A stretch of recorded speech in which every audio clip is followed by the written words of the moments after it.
বাড়ির মেঝে কোনো বাথরুমও নাই, কোনো কিছু নাই। আমি খুব অসহায় আছি, আমার পুতো নাই, স্বামীও নাই। অন্য পুতার তো আরেকবার থেকে ফসি একটা বাথরুমের জন্য বলছি আর কি।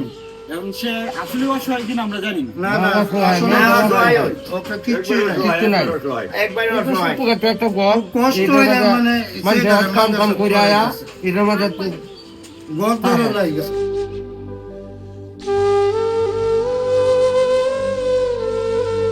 আমি এখন যে মায়ের ঘরে বসে আছি ওনার সাথে আগেও আমার একবার কথা হয়েছে। তো গতকালকে উপজেলায় যাওয়ার পরে ওনার সাথে কথা হয়।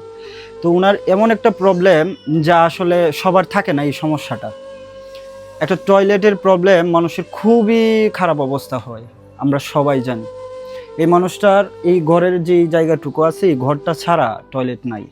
তো না থাকার কারণে উনি আমার সাথে কথা বলে। তো গতকালকে আমি ওনাকে বললাম আমার নাম্বারটা নিয়ে যান।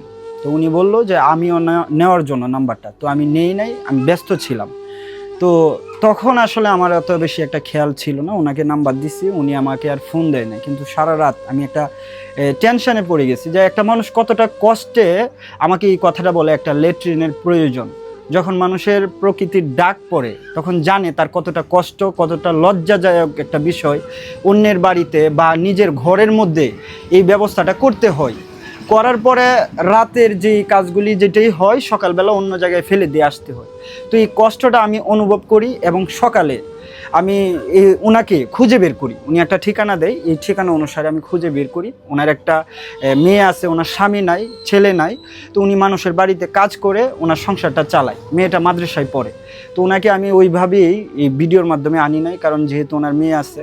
তো আপনাদের সাহায্য সহযোগিতায়, দেশ এবং প্রবাসীদের সাহায্য সহযোগিতায় আমি চাচ্ছি যে ওনার ঘরটা এখন আপাতত আছে, খারাপ অবস্থা আছে, কিন্তু বাথরুমটা, টয়লেটটা খুব জরুরি দরকার। বিদায় আপনাদের কাছে সাহায্য সহযোগিতা চাই, যার যেমন তৌফিকে কোলায় একটু সহযোগিতা করুন। আমি ওনার একটা টয়লেটের, একটা ল্যাট্রিনের একটা ব্যবস্থা করে দিতে চাই আপনাদের সাহায্য সহযোগিতায় ইনশাআল্লাহ। যার যেমন তৌফিকে কোলায় সহযোগিতার হাত বাড়িয়ে দিন, এগিয়ে আসুন মানবতার সেবায়।